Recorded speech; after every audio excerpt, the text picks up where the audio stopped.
Let's talk about money, or rather the dramatic absence of it in Vladimir Putin's Russia. Russia's economy has entered its please don't check my balance era. Welcome to Dictators v Democrats. This is where we unpack the real front line in the global struggle between democracy and authoritarianism. We dive into the world's stories, the wars, the elections, the economic crises, and show how it fits into the bigger fight for the 21st century. Today, we're diving into a crisis the Kremlin can't shoot its way out of: Russia's collapsing budget. If you find this useful, hit like, share it with someone who thinks that sanctions don't work, and subscribe. It helps more than you think, and it helps keep this project independent. This episode is based on a detailed report by Vladimir Milov, published in October this year by the Free Russia Foundation, an independent think tank based in Washington, D.C. that specializes in what the Kremlin would call dangerous facts. In fact, Moscow hates their work so much that they've been officially labeled an extremist organization and undesirable. So, good eggs then. Milov's analysis of Russia's draft federal budget for 2026 to 2028 is not cheerful reading if you happen to live in Mordor. It's the sort of document that makes accountants sweat and propagandists reach for another euphemism or do another video showing off that Russian supermarkets in Moscow still have cheese. The short version is Russia is broke and is trying to fight a war on an overdraft. So today we'll follow the rubles. We'll do some counting, which is a bit difficult for me because I am very bad at it. Where these rubles come from, where they vanish, and what it means for the war in Ukraine, for Russia's global standing or what's left of it. And we'll touch on those Ukrainian drones making unexpected visits to Russia's oil refineries. So, the Kremlin has finally admitted what everybody else already knew. It's running out of cash and time. The government forecasts 7 consecutive years of deficits, the longest run since the 1990s. For 2026, the deficit is expected to hit 1.6% of GDP, and around 1.2 to 1.3% for 2027 to 2028. That might not sound catastrophic, but the Russian state can't borrow normally, can't print indefinitely, and it can't cut spending without risking a mutiny from the military-industrial lobby. Not exactly a friendly audience for austerity, or particularly happy at the moment, considering how many of them have carked it on the fields of eastern Ukraine. In 2025, the official deficit was supposed to be 0.5%, and that's now ballooned to 2.6%, which in Kremlin economics qualifies as, close enough. According to the same budget, GDP growth for 2025 will limp at about 1%, down from the 2.5 to 2.6% projected earlier and far below the 4% that Russia boasted about in 2023 to 2024, back when import substitution meant gluing a Chinese label over Western products or just the Chinese sending you things, or nicking combine harvesters for parts from Europe was propping it up. Not to mention the fact that a lot of that 4% was spent on military expenditure, which in economic terms is essentially burning cash. If you buy a shell, that shell doesn't do anything for you. It sits in a warehouse or it's fired into eastern Ukraine. If you build a hospital or a school, well, then you get a return on that investment. And that investment in Russia is sliding as well. Instead of growing 3% in 2026, it's now expected to shrink 0.5%.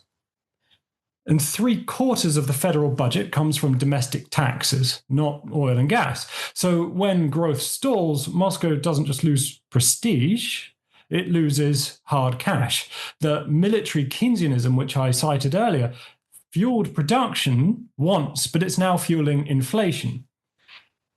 And officially, the Kremlin is promising discipline. In practice, it's spending about 20% of GDP, not the 18% that it planned. The war, subsidies to sanctioned firms, and inflation indexing for loyal bureaucrats have made restraint a nostalgic concept. Oleg Deripaska, one of Russia's few billionaires allowed to speak without instant arrest or defenestration, called the budget, quote, totally out of touch with reality. And when oligarchs start talking like financial auditors, especially in a country like Russia, things are getting grim for the Kremlin. Although if I were him, I'd still avoid tall buildings. Budget planners assumed that oil would average $58 a barrel in 2025, rising to $65 by 2028. In reality, Ural's crude, Russia's oil, was below 48 USD per barrel in October this year, under the EU price cap and well below target.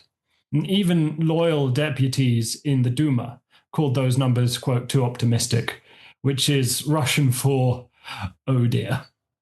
Meanwhile, VAT growth was expected at 16.8%, but came in at plus 6.9%. Profit and tax revenues were supposed to double, and they grew 7.7%, and overall income is about 9% lower than planned. Oil and gas revenues are down a fifth. And what compounds this is that Russia can't really borrow abroad very easily at all. Sanctions see to that. China, often described as Moscow's economic lifeline, and has offered significant support to Russia, more than happy to prop up the war machine with various gubbins and components that Russia can no longer make. Well, the Chinese Communist Party has politely declined to lend a ruble to Russia, blocking even yuan-denominated bond issues. And at home, the finance ministry faces yields above 15% on 10-year bonds. Borrowing at those rates is like taking out a payday loan to fund a tank division. Net new borrowing in 2025 was a mere $4 billion, 0.16% of GDP. Servicing existing debt now costs around 2% of GDP, double the level of 2021. But Russia had a national wealth fund that was meant to give Moscow breathing space. As of the 1st of October 2025, it holds 4.2 trillion rubles in liquid assets. It's about $50 billion, less than the expected 5.7 trillion rubles deficit. The rest is invested in a series of state banks, essentially Putin writing IOUs to himself. You can't pay soldiers and pensioners with Gazprom shares. Not for very long anyway, because they still have to eat. Corporate tax is up 25%. VAT rises to 22% next year, each expected to bring in roughly 1.7 trillion rubles. That only covers half the deficit, and it slows growth. The government's own economists admit investment will fall 0.4% and inflation will rise beyond 8%. So the state takes more and earns less. Russian efficiency writ large. Out of borrowing options now, Moscow has returned to that classic budgetary technique, pretending the central bank isn't financing the government when it is. Through the repo to OFZ scheme, state banks buy bonds and the central bank quietly lends them the cash. Between 2022 and 2025, the money supply roughly doubled from 62 trillion rubles to 120 trillion, a growth rate not seen since the 1990s. It's the second time you've heard that. Inflation is the tax nobody votes for, although nobody really votes in Russia anyway, and at 13 to 15% interest rates, Russia's private sector will remain more of a sideline spectator than a participant in this slow-motion car crash of an economy. Officially, military spending is 13.5 trillion rubles, or 6% of GDP in 2025. And this document predicts that it will stay at around that mark, give or take 500 million rubles, until 2028. However, it also predicts that military spending as a percentage of GDP will drop by 2028 to 4.7%, while remaining 13.1 trillion rubles. And this, given the state of everything you've just seen about Russia's economy, is some really creative accounting, to say the least. Real outlays are far higher. Rostec's chief, Sergei Chemezov, admits that profits are near zero or negative, with production, quote, nearly completely dependent on the state budget. And they've just been slammed with a number more sanctions. In September 2025, weapons and ammunition output actually fell for the first time since invasion of Ukraine began.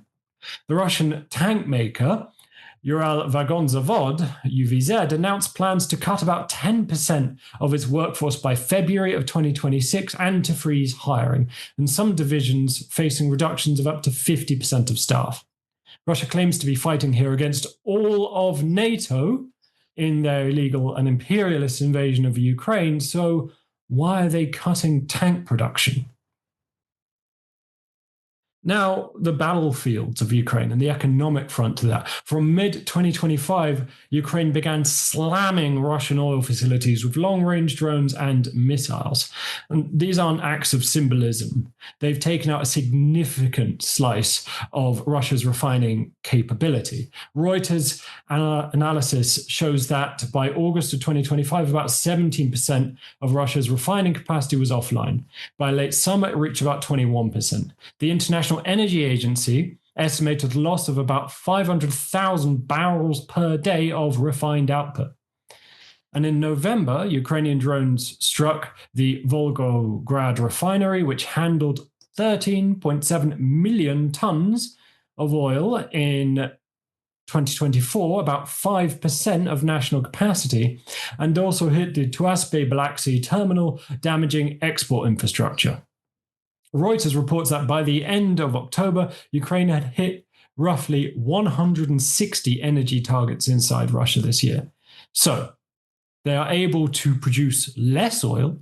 They are able to refine less oil. So they have to sell crude, which is harder to move and cheaper. And they're able to sell less oil on a global market that is less and less interested in buying it.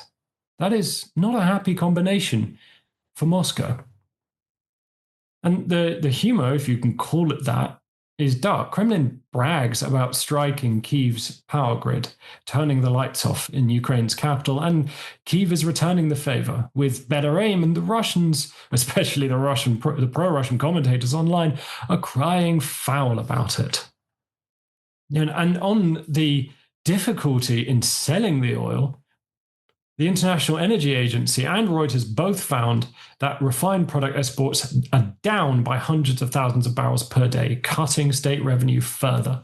In short, Ukraine is not only destroying the equipment, it's wrecking the government's finances. But what about China? What about Beijing? And what about India? Beijing's often painted as Moscow's banker, and it remains cautious. It's not actually a friend to Russia. It still refuses to open its bond markets to Russian sovereign debt and has offered no large-scale loans. India has been a willing buyer of discounted Russian oil, but even Delhi is signaling discomfort, partly due to Western pressure and partly due to refining disruptions, making shipments unreliable. Some major Indian oil companies have said they're going to stop buying Ural crude. So Russia's vaunted pivot to the global south looks increasingly like slow-motion lean against a closed door. And the financial strain shows up on the front. Large-scale offensives in Ukraine have shrunk. 2025's summer push did not achieve Russia's stated aim of taking the city of Pokrovsk. Pokrovsk still holds, although the situation is very tenuous. It's not good on the ground for Ukraine and for the free world. The city still stands. Production bottlenecks and cash shortages mean fewer shells and drones, and salaries for soldiers were indexed at 7.6% below inflation, and regional sign-up bonuses have been slashed 4 or 5-fold. 2/3 of Russia's regions are now running deficits. And morale is following the money, down. So what are the likely scenarios? Scenario A, a managed decline. Russia keeps funding its war in Ukraine through inflation and massive repression. The deficit hovers near 2%, growth near zero, and the regime limps on. Scenario B, energy collapse. Continued Ukrainian strikes knock out more refining capacity, inflation spikes, monetary printing accelerates, hyperinflation, and internal tensions grow with whatever may come with that. In scenario C, shock and recalibration. A severe financial shock forces cuts or negotiation. History suggests that the Kremlin prefers denial until the money actually runs out. What I'm hoping for, in the words of Noise MC, I want to watch ballet, let the swans dance. What does this mean for Ukraine and for the West? Well, for Ukraine, every successful strike on Russian energy infrastructure amplifies the economic pressure that weapons alone cannot achieve. For the West, maintaining the sanctions discipline and helping Kyiv refine its long-range capabilities and prop up the Ukrainian economy is cost-effective leverage. The risks are also clear. Energy price volatility and possible Russian escalation. Policymakers must pair military aid with resilience planning for Ukraine's civilian grid and contingency measures for a global fuel market. But if you think that sounds complicated, imagine being Putin's finance ministers right now. He's probably inventing new synonyms for temporary liquidity shortfall and making a personal note not to enter any high buildings. So, in summary, 1. Russia's finances are in structural crisis. With 7 years of projected deficits, limited reserves, and shrinking borrowing options, this is in their own words. 2. Ukrainian strikes on oil infrastructure have knocked out up to a fifth of Russia's refining capacity and hit the budget where it hurts most. This has been paired with sanctions. It's a two-pronged effort that really stings. 3. The combination of all this limits Russia's military options, undermines its economy, narrows its geopolitical choices, and is a threat to the Kremlin. So the overall picture is actually quite simple. Putin's regime is trying to wage a 21st century imperialist war with 20th century economics and 19th century arrogance and views of the world. Russia can still fight, but it cannot afford the kind of victory that it was aiming for when tanks rolled across the border in February 2022. It can still sell oil, but increasingly at a discount and under fire. And it can pretend to balance its books, provided nobody checks the mathematics. For Ukraine and for its allies, the message is clear. Keep the pressure on, keep the sanctions on, and keep the strikes precise. The Kremlin's greatest weakness is arithmetic. This has been Dictators v. Democrats. If you stayed to the end, congratulations. You've now read more Russian budget data than most of Putin's cabinet. If you want to know more, then like, share, and subscribe. But whatever you do, always remember, democracy is non-negotiable. Goodbye.